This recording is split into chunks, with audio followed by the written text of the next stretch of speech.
friendship, andito na naman po ang mga mata ni Angelita.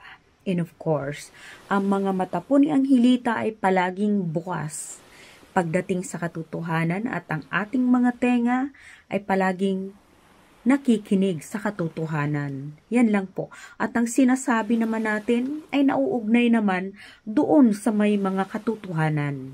Diba, mga friendship?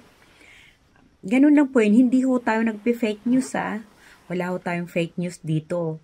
Yung sa atin po ay isang mga pag-aanalisa lang naman ng mga komentaryo na naaayon sa pagkakaintindi natin. Kasi hindi naman ho tayo bulag para makita natin yung mga nangyayari sa ating kapaligiran, di po ba? No, kaparis po nung mga nauna nating mga topic na talaga namang nakakakilabot ang mga nangyayari sa ating bansa.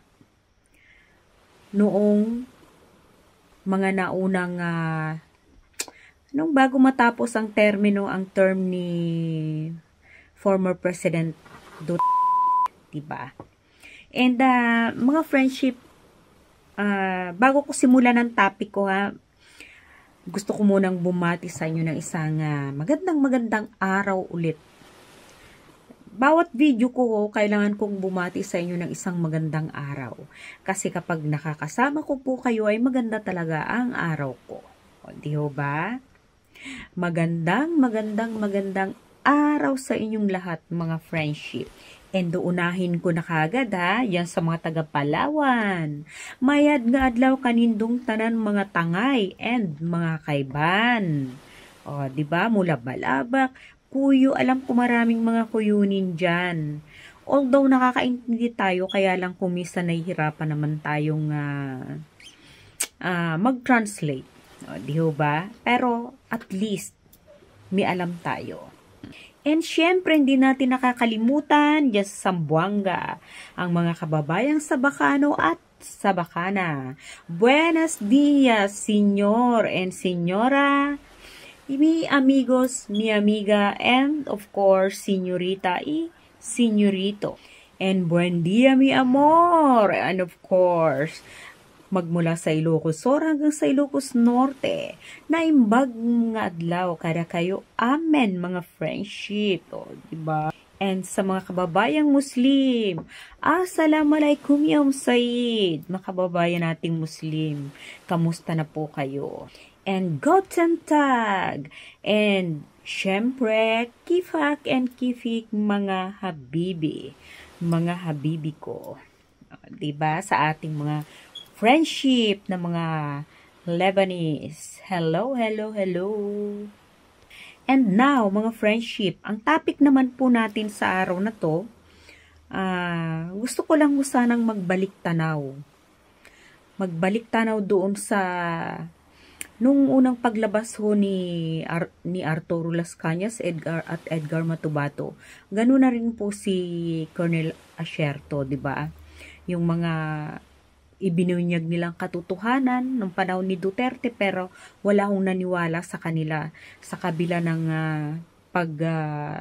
sasabi nila ng katotohanan, pag-witness nila, pero wala hong nangyari nung mga time na yon. Gusto ko lang sanang magbalik tanaw dahil talagang naantig po ako dun sa mga revelasyon ni former Senator Trillanes. Grabe ho talaga. Talaga pong nakakakilabot yung mga nangyari noon. Magbalik tanaw lang ho tayo, no? Panuorin lang ho natin itong mga naiibang klaseng mga video nung panahong yon ni Matubato at saka ni Las Cañas. Ganun na din po si Asierto. Di ba? Okay, mga friendship panuorin nyo to. Matagal ako nagserbisyo sa kanila. Sa umpisa kong trabaho, 1988, nagbuo ng grupo si Mayor Duterte na Lambada Boys kung liquidation squad. Ang trabaho namin, pumatay ng drug pusher, kidnapper, hold-upper, rapist. Yan ang trabaho ko. Sa pag-umpisa ko, maganda talaga yung kuwan ko kaya nakakatulong kami sa taong mga mabait kaya namin mga masama man. Pumunta si Mayor Duterte at saka si Dudong Pagidopon nga police bodyguard niya. Yan ang nagkuha sa akin doon sa Malagos, Kalinan, Davao City. Barangay ko sa Tamayong, barangay. Akong performance sa amin. Nag-recommend, tapos kinuha ako nila, dinala ako nila sa Barangay Exodus, Bangkiruhan, Davao City. Ang bayad sa amin muna, pagkor, sobre-sobre. Kung merong napapatay kami, pagkahapon, binibigyan kami ng sobre, por ulo. Wala pa kaming sahod, hindi pa kami in sa gobyerno, pero muna nila. Paano po kayo? Umpisa ko, masaya din ako kasi siyempre ang amo ko, mayor, at saka mga kasamahan ko, pulis. So, masasama naman tao ang pinapatay namin. So, sa akin, mayroon daw grupo nga ibubuo ni Mayor Duterte. So, yung ako, si Edgar Matubato, si Jojo Bosa, si Ramil Capitania, si Tony Estaco, si Buboy Maldito, at saka si Insectan. Lambada Boys kong liquidation squad sa Davao City. Sa 1988 na pag-umpisang Mayor si Duterte. Bininyagan sa Old Mincing Hotel. Doon kami pinakain kami. Binigyan kami ng baril, 3 357 at saka 4 nga 45. 45 naman nabunot ko.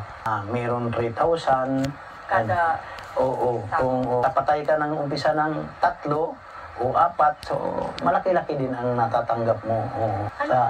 Kung pinatay doon sa Lucky 13 Bilyaran, nakaupo, parang asset ng intelligence, parang hold upper na tao, yung pinatay ko sa Bilyaran, si Lim.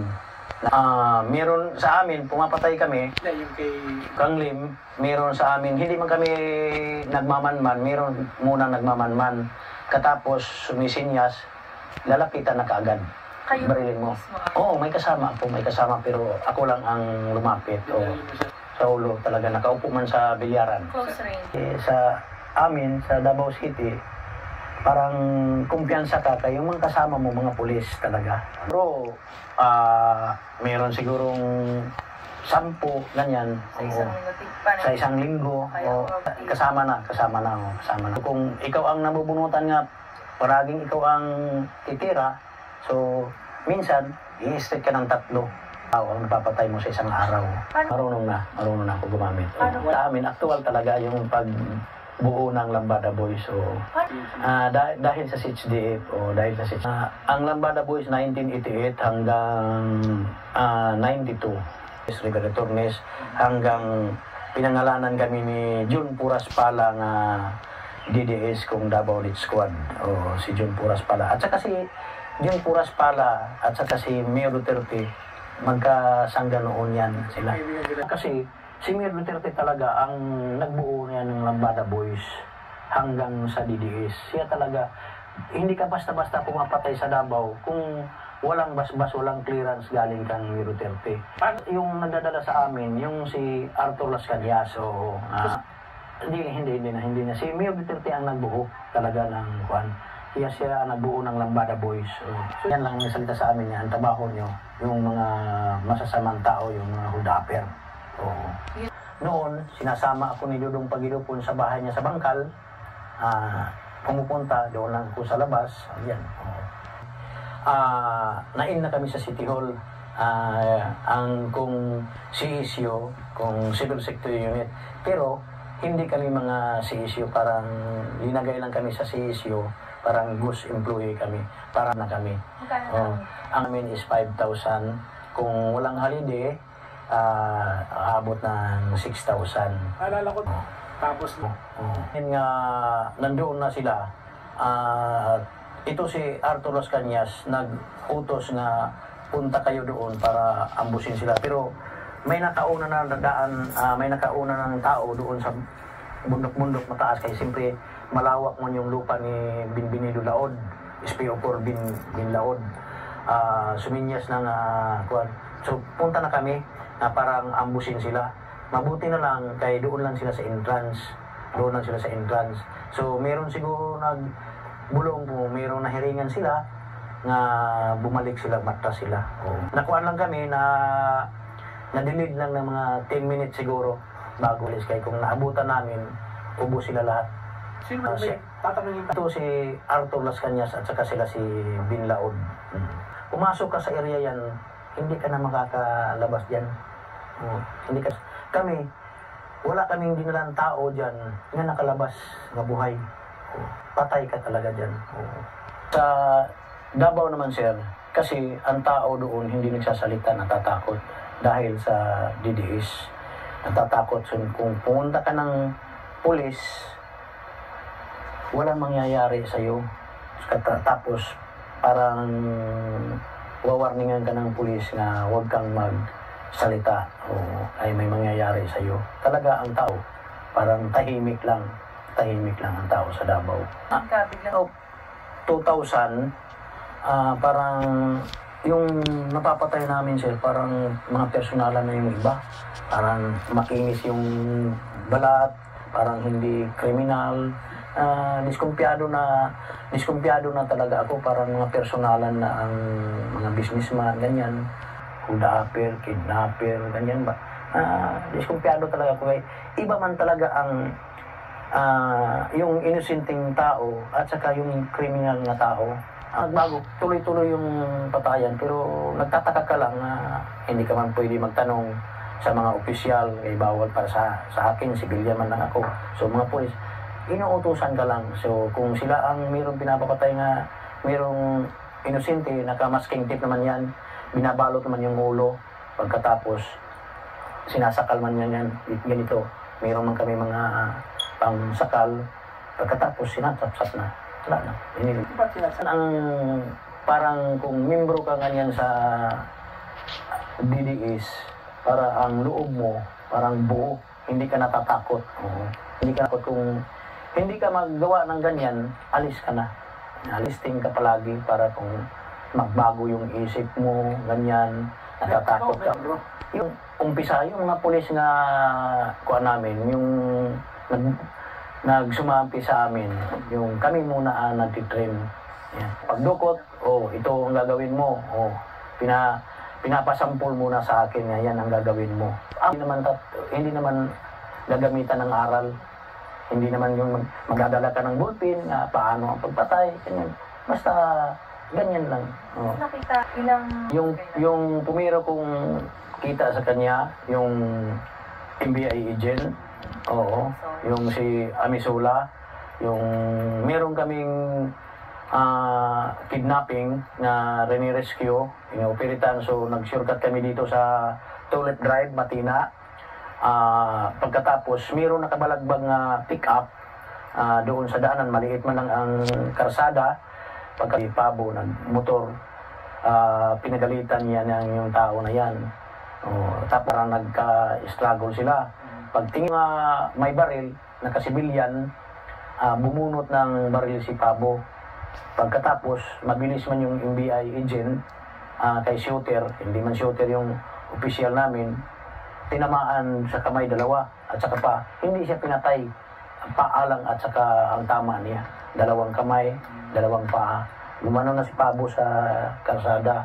So nagsusunod yung mga kasamahan ko mga pulis, renatrat, pero hindi natatamaan. Parang dapis-dapis lang kay magaling man umikot doon sa ilalim ng pick-up. Pick-up. Hindi na lalapitan kay mabilis man bumaril. Shooter. Ubusan ng bala ang kuhan. Nakalapit na kami. Yung opisyal na tinamaan, pumunta na si Mayor, buhay pa si Amisula, siya ang nagtapos. 2 magasin sa OC. Kaya nga, sobrang pagkamatay na overkill. Naharangan niya ang sasakyan na may operation kami. Naharangan niya ang daan. Yung pick-up, hindi niya pinarking, hindi niya pinark ng maayos yung sasakyan niya. Yan, hindi naman, siyempre, nagsusunod kami mga service na naging motor. Ang motor, okay lang. Yung nagsusunod ng mga sasakyan, hindi makakadaan. Anong ginawa din sa... Basta, yan lang, ang pagkatapos binaril, doon lang. Madami na. Kung meron, Ikaw mismo na kung meron kaming dinadala sa MAA, minsan gabi man yung pumupunta, basta pinaka-importante ang binibaril, hindi namin alam ang pangalan, pumupunta yan. Siyang bumabaril niya, nakaupo ang tao, siyang bumabaril sa ulo. Sa akin siguro, sa MAA, para siguro mga 7 bisis. O 7 o yun. Mga line na of 98 hanggang 2000. Pumupunta man siya sa Davao. At saka hindi daw siya masaya noon. Hindi siya masaya. Doon siya sa Davao masaya. Pa rin, sinusunod pa rin. Sila. So, nagkalaban sila. Alam si Di Guzman na si Mayor ang pinaka-killer sa Davao. Minsan, yung Vice Mayor pa si Di Guzman, yung sasakyan ni Di Guzman, yung pick-up, yan ang ginagamit namin minsan. Tapos, hindi namin pinupunasan may dugo yung pick-up. Yung driver niya noon, si Shani Buenaventura, yung tinatawag namin nga Little Mayor. Desisyon, dalawa lang sila sa Davao City nga dumidesisyon ng peace and order, si Arthur Las Cañas at saka si Shani Buenaventura. Ito naman, utos ni Mayor Duterte nga patayin yung DI, dinukot namin sa Jacinto Street, 2013, dinukot namin mga bandang alas 12 sa gabi. Hindi ko alam nga DI yan. Doon na ko nalaman sa yung band naming High Ace nga DI pala. At saka yung sabi ng pulis, yan ang kasintahan ni Jocelyn nga ipapatay ni Mayor Duterte. So, kumuha ng baril, tumutok nga huwag kang kikilos, pulis ito, sama ka lang. Yan lang ang kuwan ko, tapos dinala namin sa MAA, pinatay namin. Hindi man yun yung bodyguard, parang support man yun ni Palparan at saka ni General Matiliano, parang support yan ng mga tao. Yan ang parang tulong sa kanila. Kaya kung nandoon pa sila si Palparan at saka si Matiliano, kasama yung pagpatay namin, uubusin yan sila. Ang naangutan lang, yung mga tao lang doon, wala na sila. Yung meron pa, yung 2002, kinidnap namin si Sally Macdom sa Island Garden City, Samal, sa Piña Plata. Kami ni Capote, Kemel Capote, Arthur Las Cañas, Jim Tan, Binbinido Porog, Aquino Gaston, Junete Ubales, ako, basta 7 kami nga dumukot sa kang Sally Macdom, yung Pakistani. Ito naman si Sally Macdom, yung live-in partner ko noon, parang magpinsan buo, yung live-in partner ko at saka asawa ni Sally Macdom. Ito naman si Sally Macdom, lumapit yung asawa niya sa akin nga, badihan mo yung kuwang ko, asawa ko, pariner. Basta ito si Sally Macdom, ang sabi ni Arthur Las Cañas, terrorist.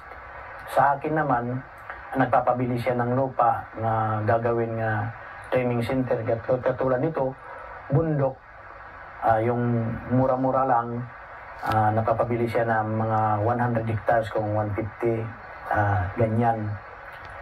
Nagpapabili ng, doon ako hinala na iba talaga, kaya nagpapabili naman ng baril. So, akala ko 10 lang, parang 50 ka importin, 50 ka Armalite. Pero sino ang nagpa?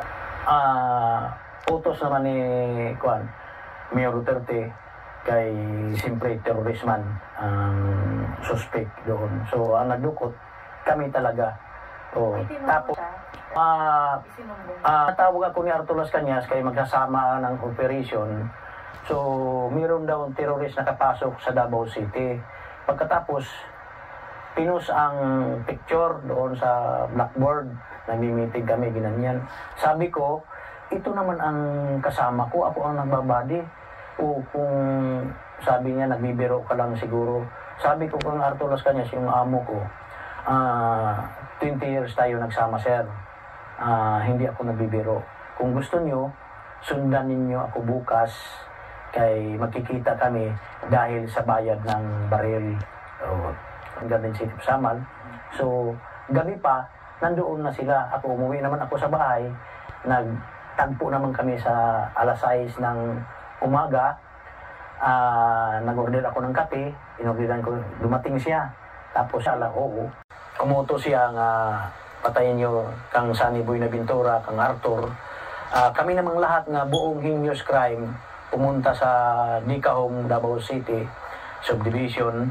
Ito ngayon nga PSG, si Francia, si Lau, Major Francia, Major Lau, Arthur Las Cañas, Sunny Boy Naventura, Jim Tan, Braganza,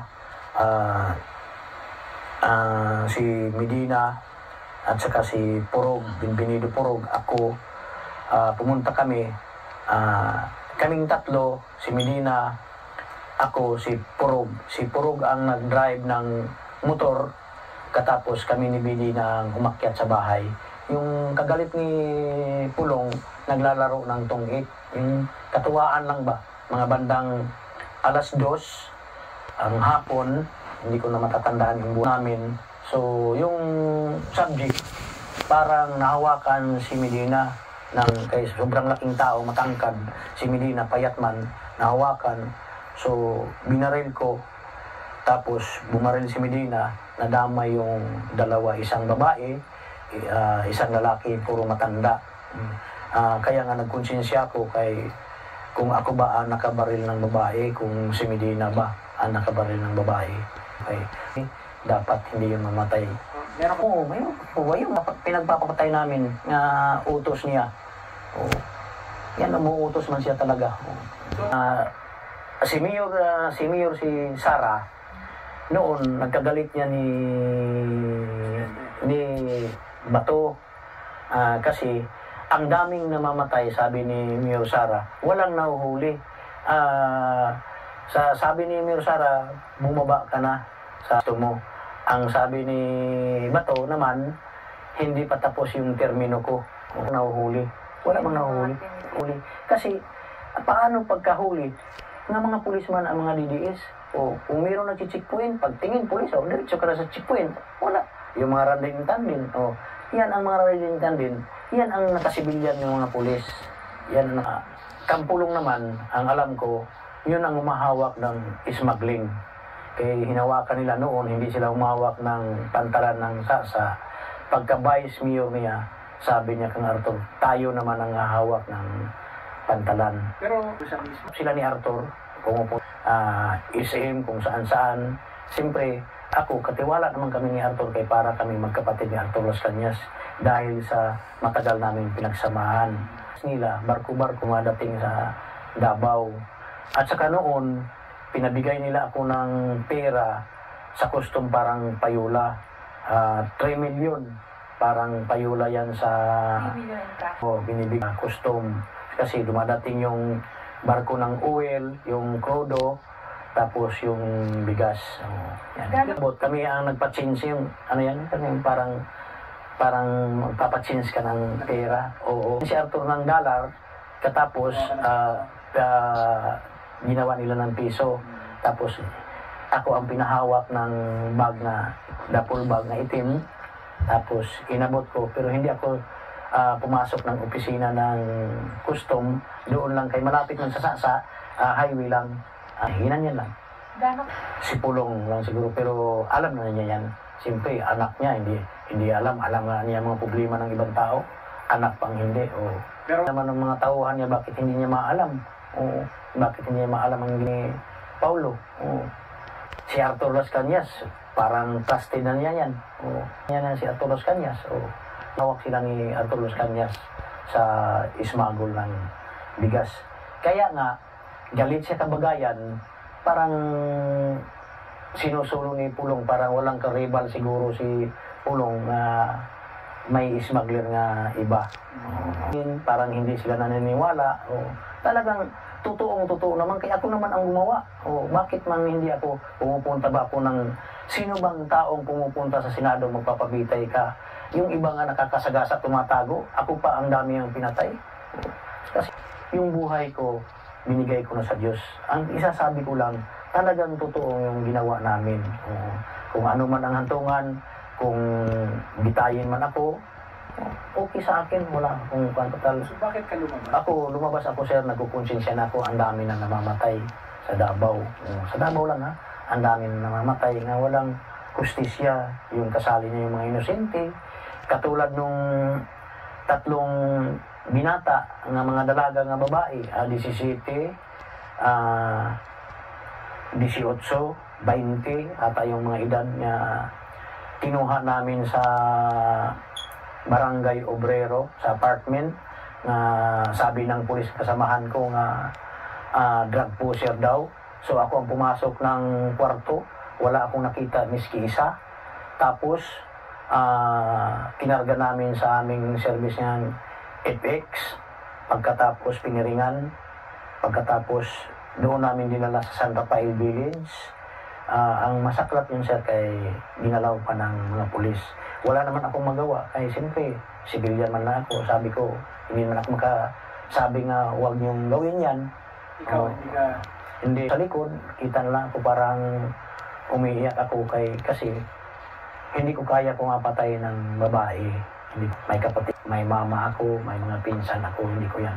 Kung lalaki, kaya ko, pero sa babae, hindi. may isang babae. Hindi man ako pumatay, sir, si Medina. Kaya dalawa man kami sa bangka. Ako ang nagbubugsay, siya ang taga-saksak. Tapos linagyan namin sa nila Arthur ng mga hollow block. So kakarga namin sa laon, tapos itatapon na. Sinaksak, tapos tinapon namin. Suling, doon napadpad sa Davao del Sur. Yung isa naman, doon sa beach ni Antalan mismo, Roger Antalan. Dahil Panggubatan, Kaputian District, Island City of Samar. Ginagawa namin yan, yung karton. Kung puser ka, puser lang. Kung hold upper ka, yan lang ang nilalagay. Hindi katulad dito sa Maynila nga huwag niyo akong tularin, puser ako pinahaba. Diba? Pero isa lang yan, pareho lang yan. Pero sa amin, ginagawa na yan, nandito sa likod ng pulis. Tapos pag nabaril mo, pinalagay yan.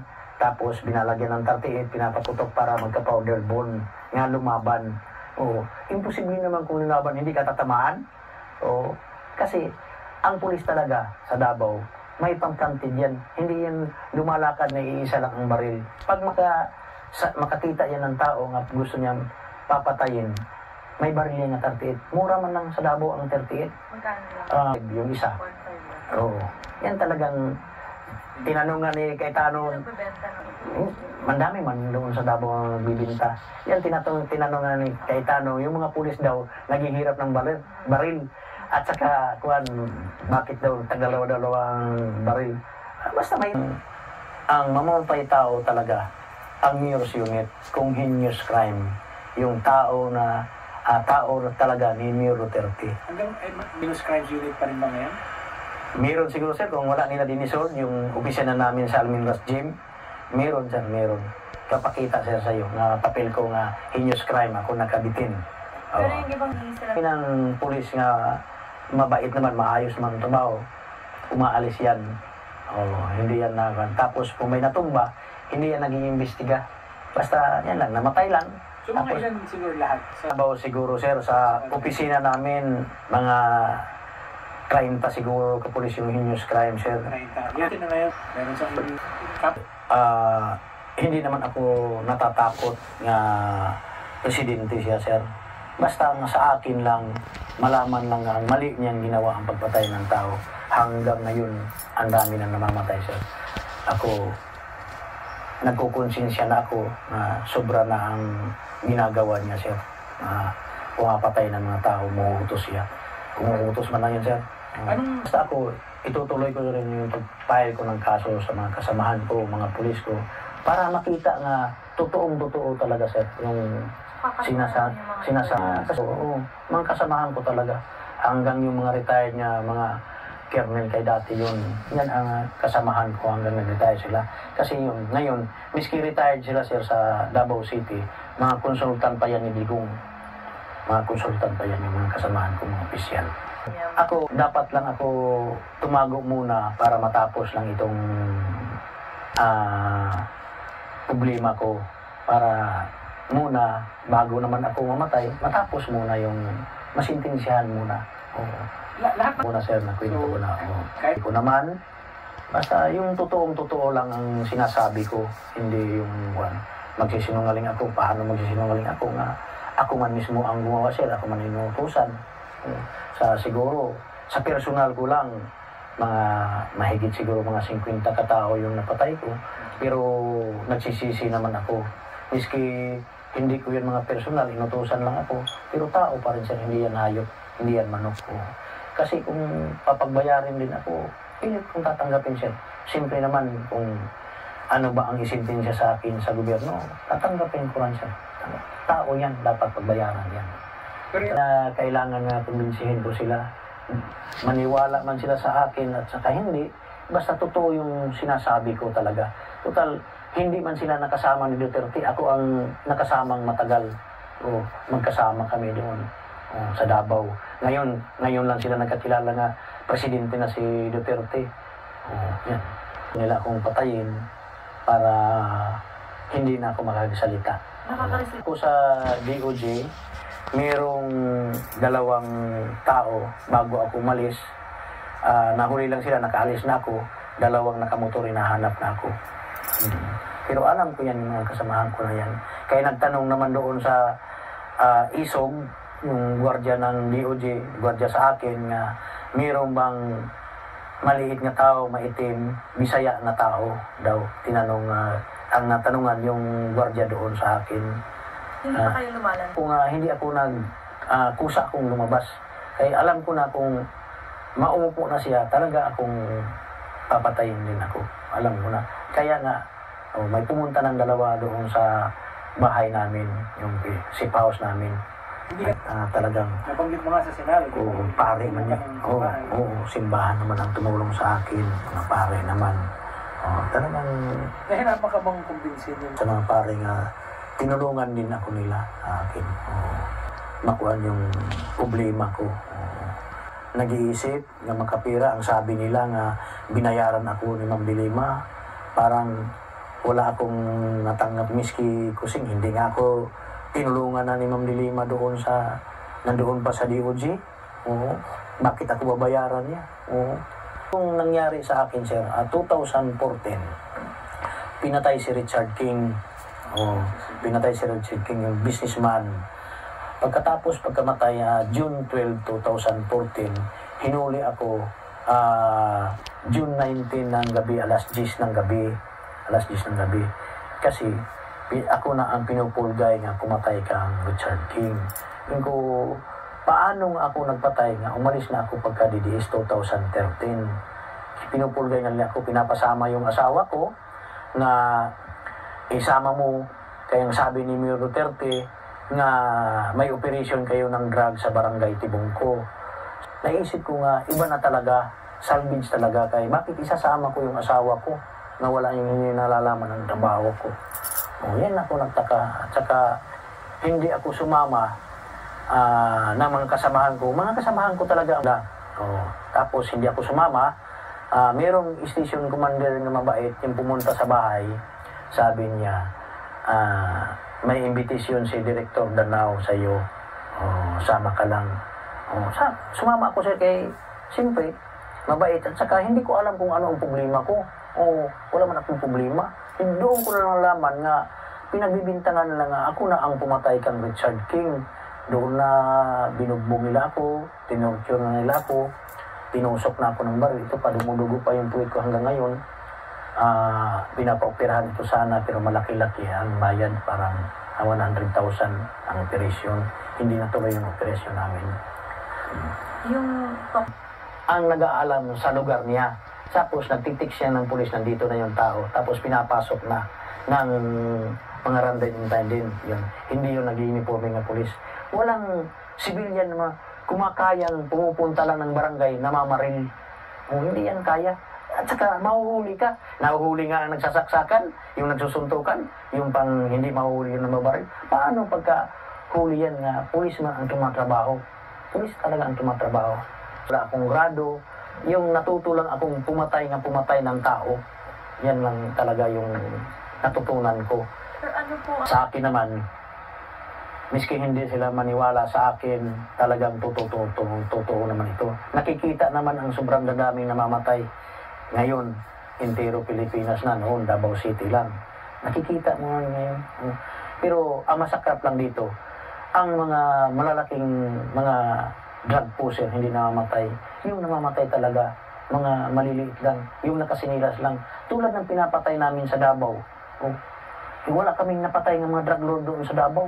Kasi yung maliliit lang, magkano lang yung sasi, inalagay pagkakamatay, inalagyan namin. Yan. Pero yung mga drug lord ng mga Chinese, walang namamatay sa Davao. Walang namamatay sa Davao. Patay na mga drug lord, wala. Grabe mga friendship, no? Grabe nakakakilabot ang revelasyon ni Edgar Matubato. Diba? Yan, ganyang mga klaseng tao ang nanggaling sa mabuting mga puso tapos pinasama ng mga walang hiyang mga tao. Kaya tignan nyo dahil mabuting tao yan dati. Naging masama na lang dahil nga kapit sa patalim walang mga pera, nahihirapan, diba? Kaya ayun, para lang sila kumita ng pera, naging mga killer, naging mga hitman. Di ba mga friendship? Nakakaawa, grabe, nakakakilabot, napakawalang hiya talaga ni Duterte. Anong mga prodos? Hindi pa rin kayo naniniwala sa mga sinasabi ni Edgar Matubato? Isa sa mga Davao Death Squad, isa sa mga hitman ni Duterte? Hindi pa rin kayo naniniwala, no? Kasi nga mga kayo. Hindi pa rin kayo naniniwala kahit na umaamin na siya. Buhay na niya ang isinasaalang-alang niya. Ngayon lumalantad siya.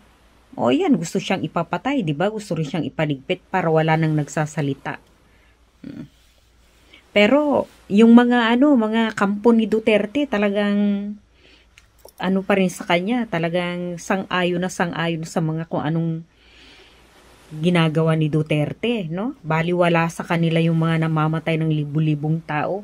Ayan, siya na mismo, si Matubato na mismo nagsabi, wala silang wala siyang natandaang napatay kahit isang drug lord sa Davao. Ang lahat ng yan nagsimula sa Davao. Sa Davao, sa bayan ni Duterte. Ang sinasabi nila nga, ang bayang safe na safe kapag ikaw ang pumunta ron. Safe na safe dahil walang nag-iingay ng mga tao. Dahil takot na takot sila. Natatakot sila sa maaaring mangyari rin sa kanila. Baka hindi na sila magising kinabukasan. Di ba mga friendship? Grabe. Ayan ang iniidolo ninyo. Sinasamba ninyong si Duterte. Ha? Kaya alam nyo, kahit buhay pa ni Duterte, hindi pa sapat na kabayaran yan sa mga ginawa niya sa mga Pilipino. Ayan ba ang iniidolo ng mga tao? Ang sinasamba ninyo, ang pinapanginoon ninyo? Yang mga Duterte? Pamilya ng mga mamamatay tao, mga magnanakaw. Talagang mga Pilipino kumisan hindi na rin natin maintindihan, di ba? Kung anong mga ugali talaga. Sa bagay, kanya-kanya lang yan. Nakakaawa itong mga taong itong ginagamit nila dahil lang sa pera nila, sa kaperahan nila. Nakakaawa ang mga taong ginagawa nilang masama, mga mabubuting tao na pinasasama nila ng dahil lang sa pera nila. Napakawalang hiya. Kaya mga friendship, sa totoo lang, kahit buhay pa niya ni Duterte, kulang pang kabayaran yan sa lahat ng pinagagagawa niya sa mga kababayang Pilipino. Kaya dapat lang sa kanya dyan, dapat nga bitayin siya. Okay, mga friendship, ayan po ang nakakilabot na revelasyon ni Edgar Matubato. sa susunod naman po na ating mga video. And wag nyo naman pong kalimutang mag-like, subscribe, at mag-share, at pindutin na rin po ninyo ang bell button para updated kayo lagi sa mga bago nating mga video. Okay, mga friendship, hanggang dito na lang. Adios, mos buemos, arabaradichi! Dito lang ito sa mga mata ni Angelita. Bye, friendship!